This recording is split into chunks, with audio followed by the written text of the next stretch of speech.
Virginia, and so that allows him to push this agenda a little bit further.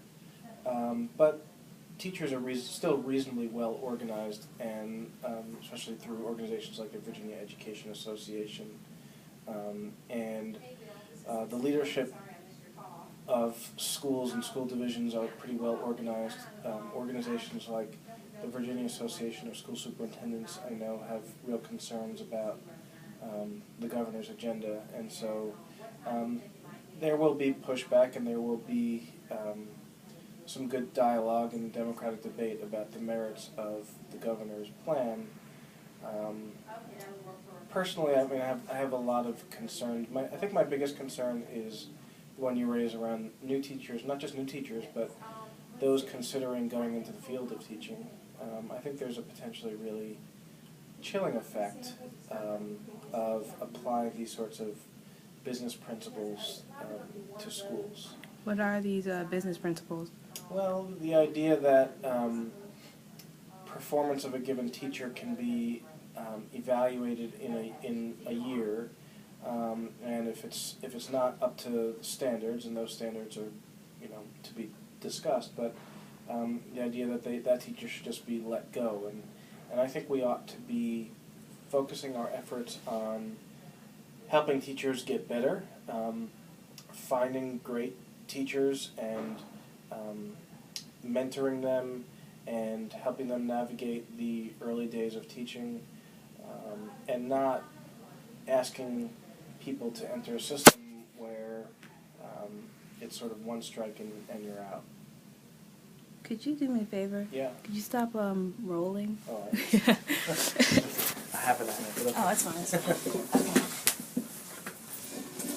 What about for older teachers? Actually, for new teachers, what's the average of them staying in their jobs now? The fact that the economy is down and they're doing these, checks on them. What's the average stay of a new teacher?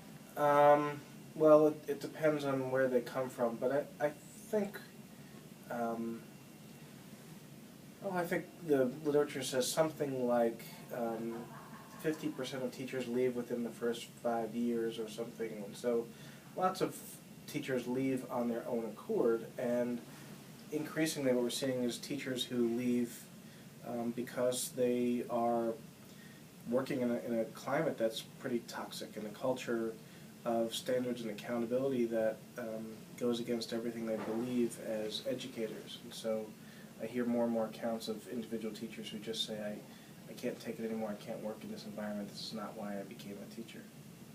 What about the fact that schools are underfunded and so students aren't able to get, adequate materials to learn, and yet teachers are blamed for that?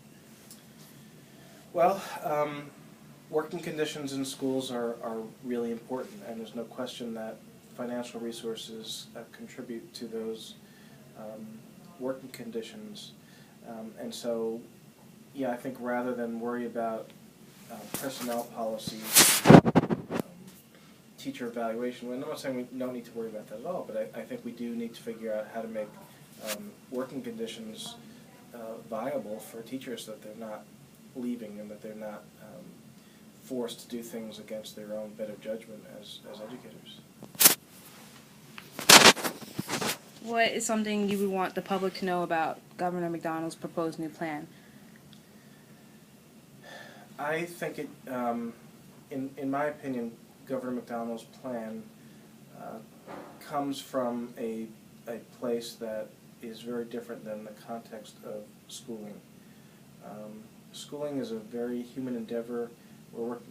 Educators are asked to work with kids from all sorts of backgrounds, and it's really hard work. And to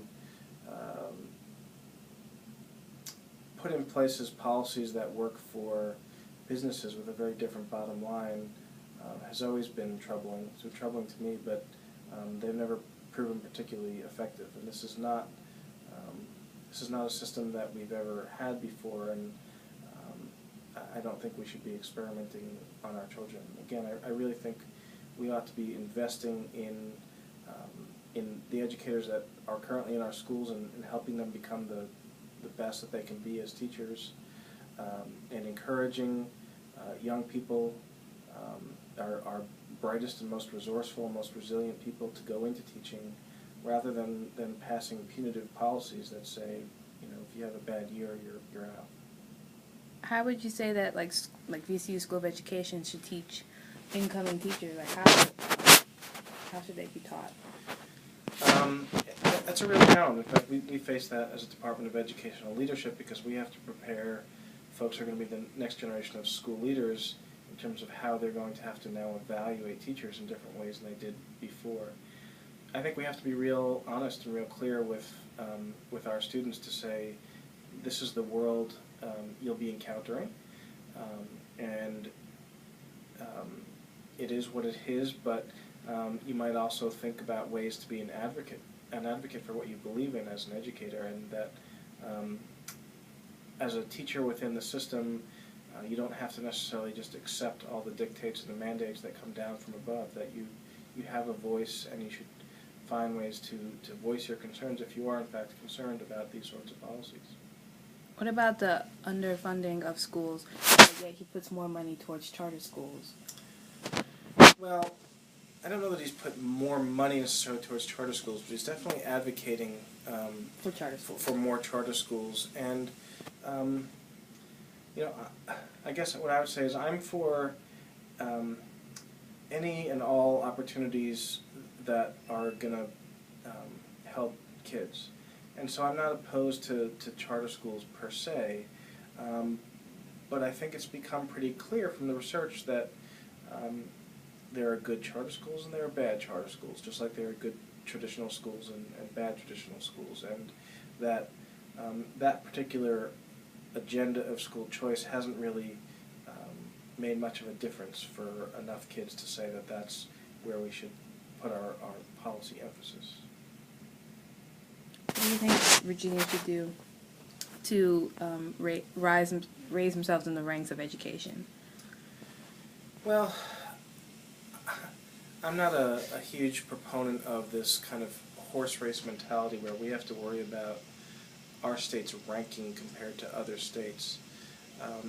I think we should put in place policies, again, that encourage some of the brightest, most resourceful, most resilient people to do the work of teaching and facilitating learning, and figure out ways to improve the working conditions of teachers and students in the schools that we have now. I think if we keep our kind of blinders on and focused on getting great people into the schools and supporting them in ways that are meaningful, I think everything will kind of work itself out. What are some of these policies you're thinking about? Well, I think we need to seriously look at our school facilities. I think we need to look at our understanding of time and place, and I'm a real advocate for considering the affordances of technology for learning, and so I think a lot of our old ways of doing schooling need to be reconsidered, and so we ought to think about how technology can be applied both for learning in very constructionist kind of ways, but also in ways that break down our notions of time and space, and where we can adopt maybe online learning platforms to assist kids who can't be at a certain place or at a certain time, or to afford opportunities for kids that didn't exist before. And so kids who might be in a school where they don't offer certain AP classes, we can now do that because we have the technology to do that. And so I'm really interested in rethinking what our learning spaces look like, how technology helps us rethink that as well. So that's where I think we need to be thinking a little bit differently. Instead of blaming the teachers. Instead of blaming the teachers, there's a lot of rhetoric around teachers and the effectiveness of teachers, and it's always, it's certainly important. No one's against the idea of getting rid of bad teachers. I think one of the challenges that I see and that I've not really heard any good responses to is, okay, if we get rid of bad teachers, where are we going to get good teachers to replace them? And how do we know that the folks that are going to replace them are good or better than the ones that are being replaced? Let me just take a couple of pictures of you as you speak.